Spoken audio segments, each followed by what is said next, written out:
Good morning or good evening, wherever you are. My name is JustJonavin, and you are now tuned in to What Does It Mean to Be an Artist? I'm your host for today.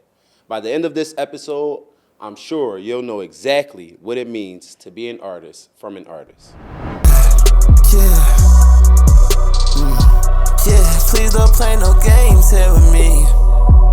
Yeah, please don't play no games with me. Please don't play no games with me. Please don't play, I'm here with my dear friend, Dante. He's been moving and shaking in the city 2025, but I'm going to let him introduce himself.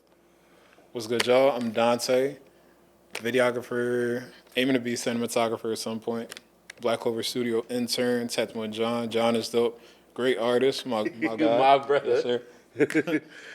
Shout out to the team. Shout out to Immortal as well. Both studios. See, I'm here. he got But he got all his both stats studios. today. Family. Look it up. Yeah. We here. Okay, so my first question is, who or what inspired you to become like an editor, videographer, and to aspire to be a cinematographer? My boy said who or what? Who or what? That's a hard question. I feel like one of those things is like I've seen so many like music videos in life, so like music videos for sure. Like I know the MTV joints used to come on and they show like all the music videos stuff like that. So watching like Trash Video or like ASAP Rocky, Peso, and that joint come up on the MTV joint, like I was like, yo, that's dope. But I never thought to be a videographer. Initially, I was just like drawing, graphic designer, stuff like that. And then the videography came later when I first interned at Immortal because we needed a camera in order to like record the content or just some like high quality phone. I think I had like an iPhone 5 at the time, so I wasn't recording shit on there. I ain't gonna lie. like how would that look? So he was like, either you gotta upgrade your phone or get a camera. So got a camera. He said I was recording on an iPhone by any means. Yeah. Yo. So I got a camera after that because it was one girl named Myra, and basically she put me on her camera. So I went Sony because I heard Sony was better for video. Right. And that's when I got the Sony ZV-1, started shooting my own shit, editing my own shit, and then, yeah, You know, it's funny that you brought your first camera. yes. I got lucky. My dad brought my first thing. Like You bought on the your camera. first? Yeah. Like I had a camera for like probably like a year, 2 years. I never used it. Like I hadn't at this point when my dad brought it, I like had no interest in doing no camera stuff like at all. Oh, so it was collecting dust at first, and then you Dust. put it to use. Like multiple. I'm not even gonna tell you the other objects that I have currently collecting dust because you would. I feel like you're going to say probably some not crazy shit and be like, I have bro, a drone that's collecting dust. a drone? Like a full-on drone that works. Like literally collecting dust. Like not even open. Probably got the wrap on it still. I was about to say, what makes you not use it, though? Well, my dad was gatekeeping it a little bit because he ain't wanted to break. Oh, okay. So I'm like, because it's like when they get in stuff like that, it'd be like, all right. But then it's like I'm the type of person where I will take it out in the middle of the street just so I can Like just on some bip cool with shit, it, you like- feel me? Like on some cool, but it's like really, the only thing that's stopping me is me. But that's besides the point because I gotta That boy get just the dropped the drone. gym mid. Talking about. Yo. All right, so Okay. as you know, we're at the end of the year. Right. I want to know a couple things. What were some of your goals in 2025, and how would you assess your progress towards those goals now in December of 2025? All right. So, one big goal that I had was finding a sense of direction. So, graphic design, I was like strong in the sense of like I know I wanted to either go the agency route, the freelance route. I already had some like work coming in. People would ask me for like logos, cover art, things like that. So I was like, I could just progress through this. I know a good amount of artists could like make shit happen. You get what I'm saying? And then on the camera tip, I didn't know where I wanted to go with it or how I wanted to develop because like I feel like I was getting better, but it was like very gradual. You get what I'm saying? Because like I didn't like learn it through conventional means. I'm learning it by like piecing shit together. Does this look good? Does that look good? Getting criticism like, yo, this video doesn't look good, X, Y, Z. And I'm like, damn, like, am I ass? You get what I mean? Yeah. But like gradually, I feel like as I went through the process of like, all right, cool, I'm gonna just keep shooting, just keep shooting. How does this look? How did that look before? Compare my results and all that. Like, I got to the point where not to say I'm satisfied, but like I could see like where I'm going. You get what I'm saying? So it wasn't initially. It was kind of like, I guess you could say, foggy in a way. Like I had these many different elements, and I was trying to make sense of them all. And then like it's kind of making sense. You get what I mean? So, what was your question again? Hold on. I feel like I kind of answered. No, you pretty much answered the first Okay. part of. I mean, you kind of answered the full question, which was, what was your goal in 2025, Yeah, and sensitive. how would you assess your progress towards that goal now? And Cool. it seems like you said you needed a sense of direction, and you pretty much spent 2025 finding that direction and doing things that led you to where you are now. Yeah. So with that being said, where directly did that path lead you to? And like, how are you going to get to finding more of yourself in 2026? God damn. Okay. Uh, that's a layered question. My boy said, "Where did it lead you to?" I be, you feel Hold me? Because I be really needing to know this type of stuff from like my people.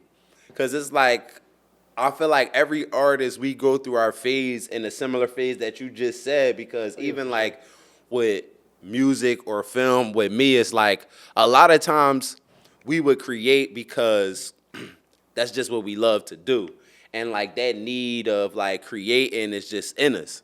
But then you also get to a point where it's like your stuff has to be a certain level so that people can actually want to use your services. Right. But then it's not even really for the service, it's really for the love of the game and just being good. So it's like we all go through that phase of solely creating just for the purpose of wanting to get better and wanting to do great things. So, so with that being said, what did Justin just whisper to you?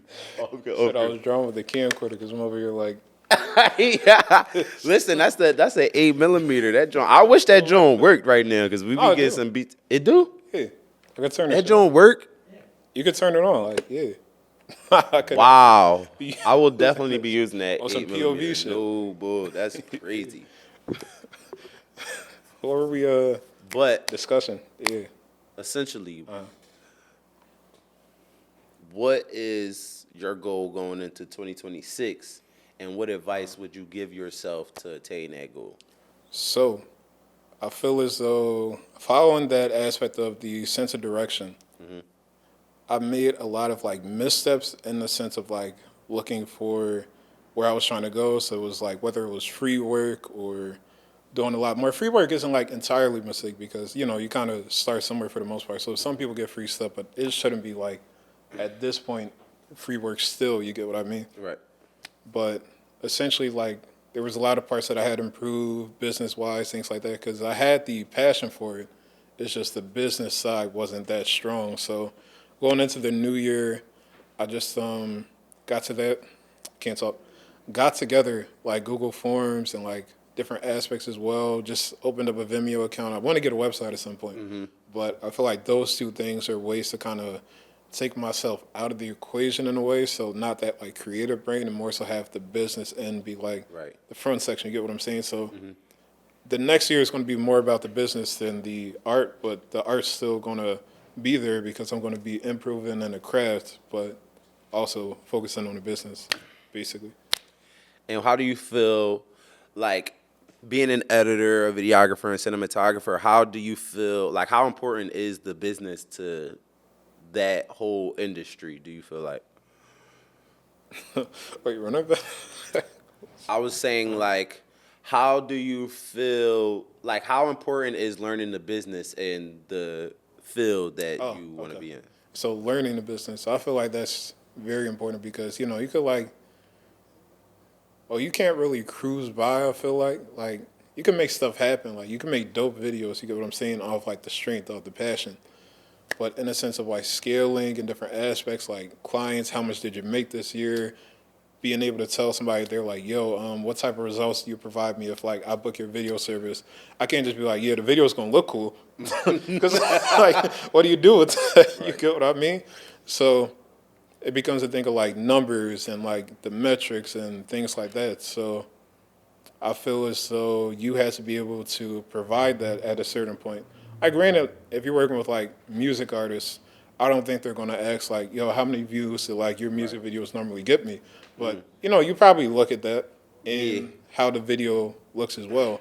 So all in all, I feel like it's like crucial to know aspects of the business for sure. It doesn't have to be like every aspect per se, but at the most like pricing, hourly, flat rate, different things like that. I'm still learning myself, so I can't be like, spewing like exactly what you should know. But you get what I'm saying. Like it's Yeah. crucial to have a baseline knowledge or a source you could go to for these different aspects, which is why I'm also fortunate that we're here at Black Clover Studios because the team is able to put me on a lot of knowledge as well. And previous studio like Immortal, they also put me on the different aspects. But I feel like since I'm very business minded at this point, and like with the way things are functioning here when it comes to like the what's it called policy, the flow of things, and like how different things are set up for us to be on set, I'm able to see that like behind the scenes a lot more because I'm kind of involved in the behind the scenes in a way. Right. So yeah. This video is brought to you by Black Clover Studios. I am very appreciative of them for providing the necessary pieces to bringing my vision to life. Whether it's the usage of their studio, their equipment, or their wonderful production team, Black Clover has exactly what you need to bring your next vision to the TV screen.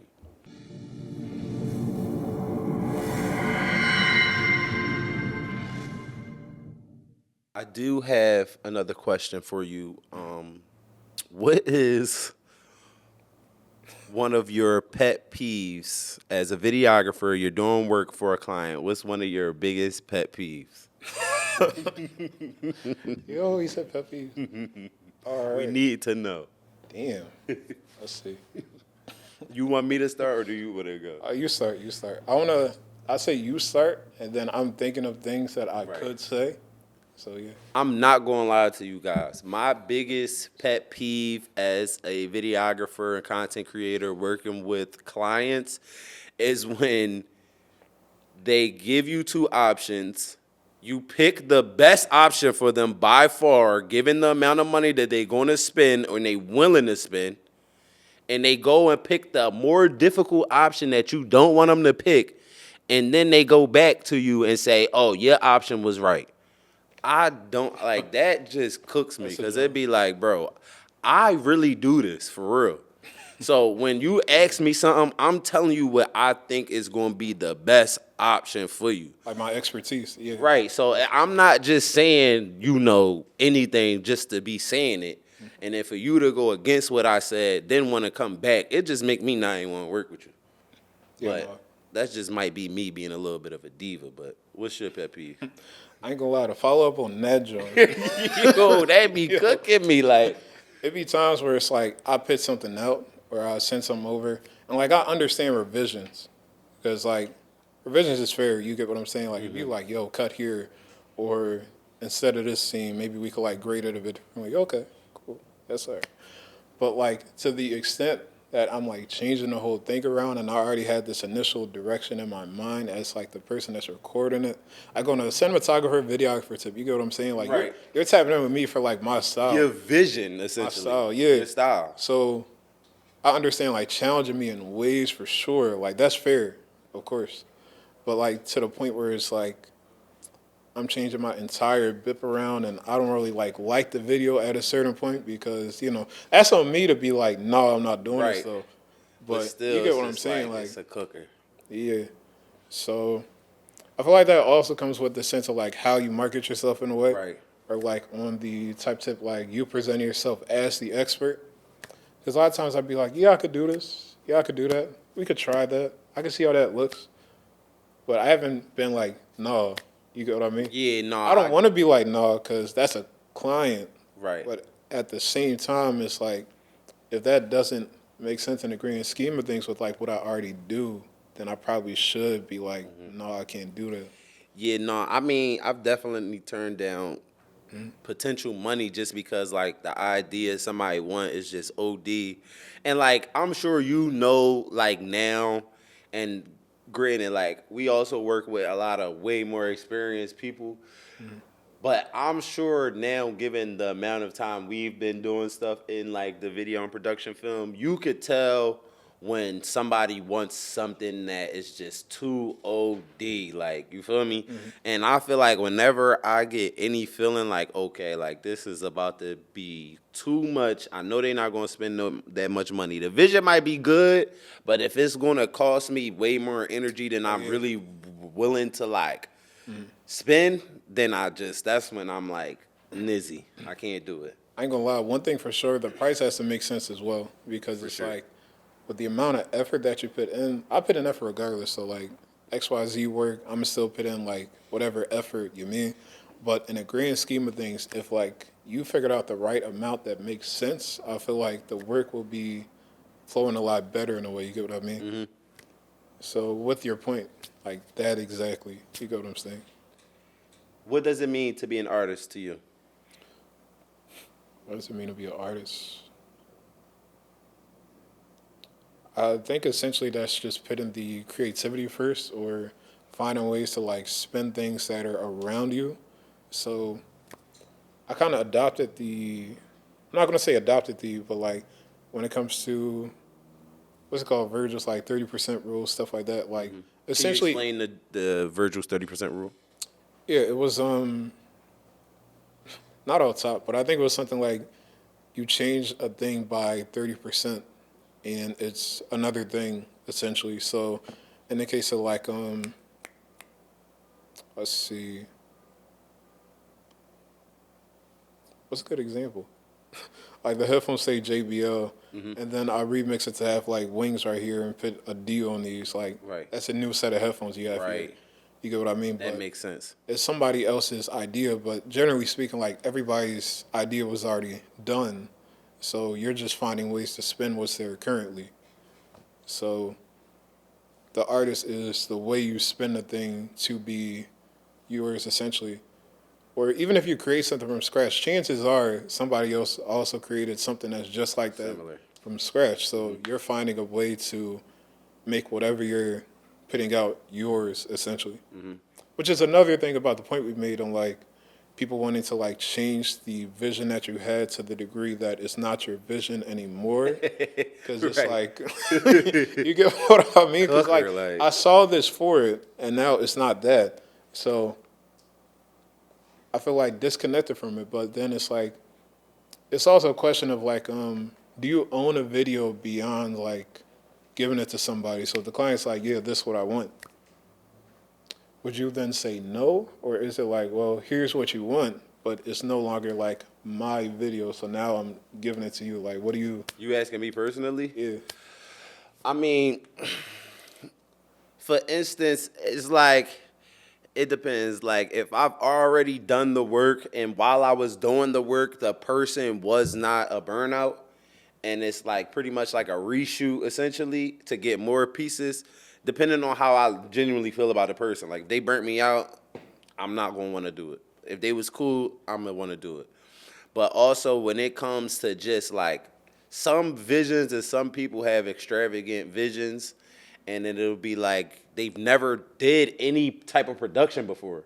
That's really be the burnout, because you don't know what really is possible. And then it's like, you not even, my thing is like, if I do something with my folks, like if we do something, I'm at least want to get you some food or something. You feel me? I'm at least going to want to try to pay for some travel or something for you. I'm not about to have you be there dumb hungry. You still got, like, people don't even be wanting to do the common, like, a pizza or something. And it'd be like, I just can't. But to answer your question specifically, is like, if the vision is just too much for me and I know I'm going to expend a lot of energy, I just have to say no, given the type of person I am, because I'm not a good person to be around when my energy is low. You feel me? So it's just like, you just got to sacrifice whatever it is. Oftentimes, though, these the people that's not offering you no money. Because when you offering money, you feel a little bit different about that idea. I'm trying to tell you. That is true. You feel different about the idea when they paying. But when they not paying, you just gotta say no, especially if it's not something that you feel like you're not gonna get no views off of, and it's just gonna be too much. That's just it. But it's also different from person to person. Like I also didn't necessarily want to do a lot of video stuff for people I don't have a personal relationship with. You feel me? Yeah, put that 8mm down. Yo, Listen, we need to preserve all VHS cameras for real. I love VHS like that. literally. But it's like I never really wanted to do a lot of stuff for like not myself. But then you also get into the position where it's like I need a lot of people's assistance with stuff. So like I have to help those people out because then who am I? I'm never gonna be able to complete a project without the people that I really need. And whenever they need me to do something, I gotta do it. So anything that's like outside of that, I'm already like, what's the reason? You feel me? Because I don't have a relationship with you. Because at the end of the day, I can just go say, forget all this and go do my own job and just cut everything out of the situation. So for that sense, it's got to make sense for me in a relationship. Then outside of the relationship, if you're offering money or if you're not, then I got to assess, like, what's my energy level going to be at the end of this? Or who do I want to see this piece of content that's going to get me to a certain place that this person might have that resource to? So it's like I really do stuff for like resources and access to stuff than like money and stuff like that. Because a lot of people on our level not really giving no paper, but they might have a good idea, a good song. They might have some buzz. So you got to barter, take either less money for the clout, or you got to just say, I'm not going to get no clout and I'm just going to accept the money. Because when you just accept the money, oftentimes you relinquish the publicity aspect of it, especially when you're working for somebody, because then they want to have control of how it's distributed, the vision. But you get what I'm saying, at least. But at the end of the day, I don't even think you should listen to what worked for B. You should just do what genuinely matters in your heart, because it's really an energy level. You feel me? It's like, that's just what it is. A lot of times on Friday night, I'm doing an event.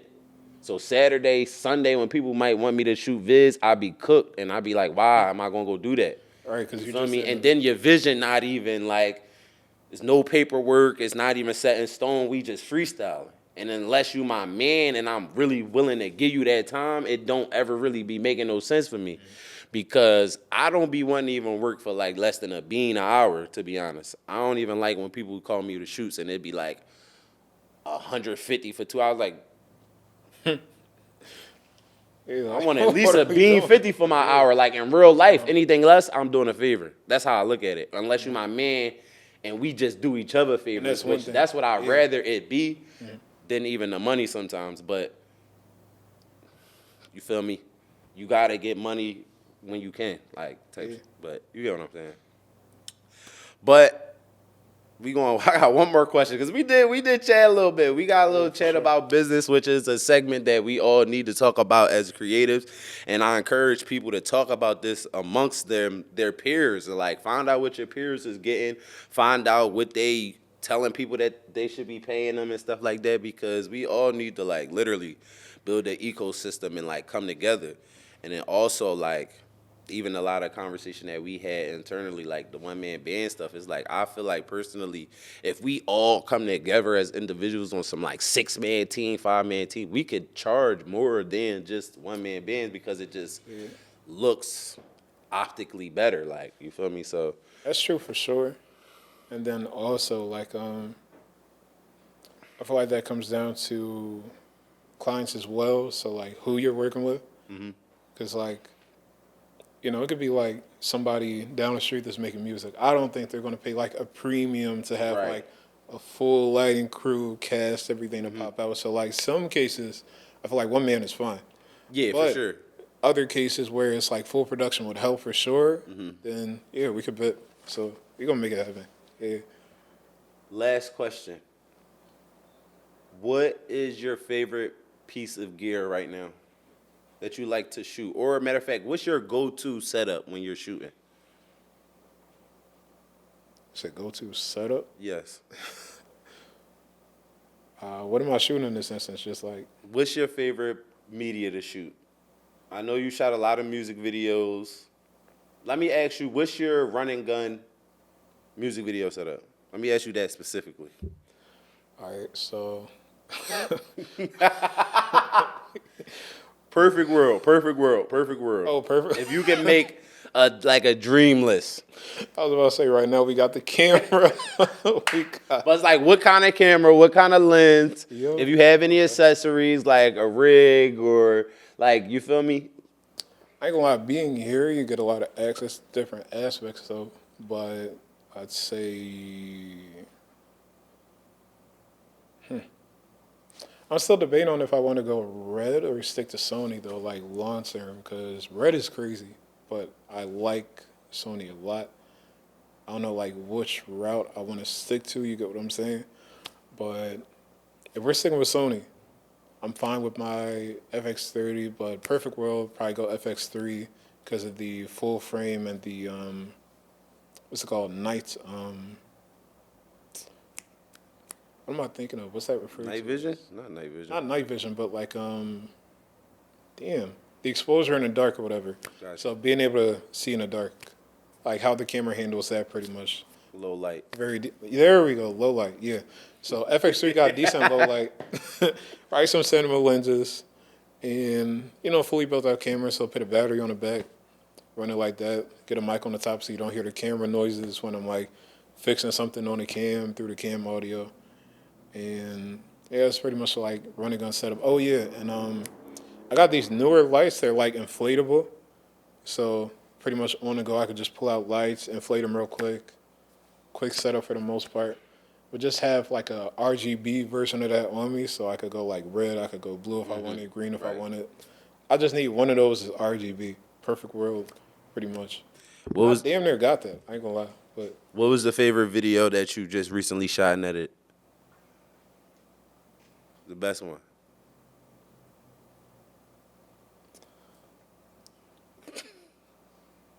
I'm gonna get that to Craig. So, Craigville. Shout out Craigville, wherever you are. Video coming out soon. Might have dropped like by the time this comes out. I don't know. God willing.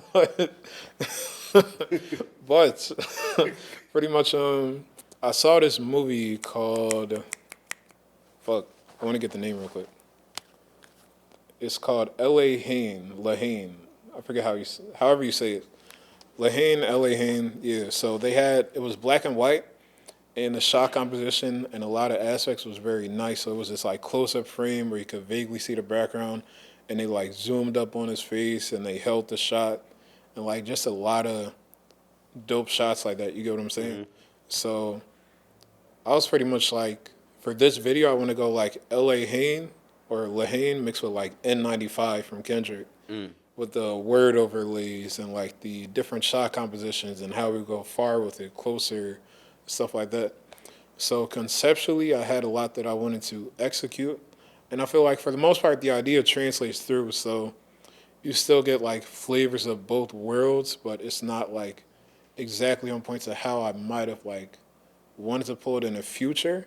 But for where I'm at right now, I feel like execution-wise, that was done great for the most part, and that's the most like conceptual video that I have currently, next to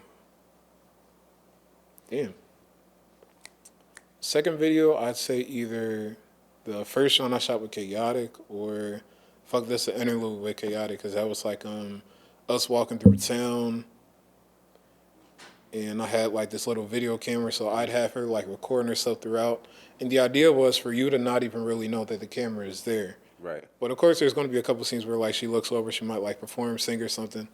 But it was supposed to be like a day in the life type John, inspired by that Pink Panthers video. I don't know if you've seen it, but she's kind of just walking around and stuff like that. Yeah. But yeah. Well, thank you, Dante, for your time. I appreciate you coming and chatting with me. For sure. Yeah. Thank you, brother. Definitely. Good job. Thank you guys for watching. I'd like to give a huge shout out to my team over at Black Clover Studios. Thank you guys so much for helping this vision come to life. Make sure you guys at home like, subscribe, and stay tuned for more episodes.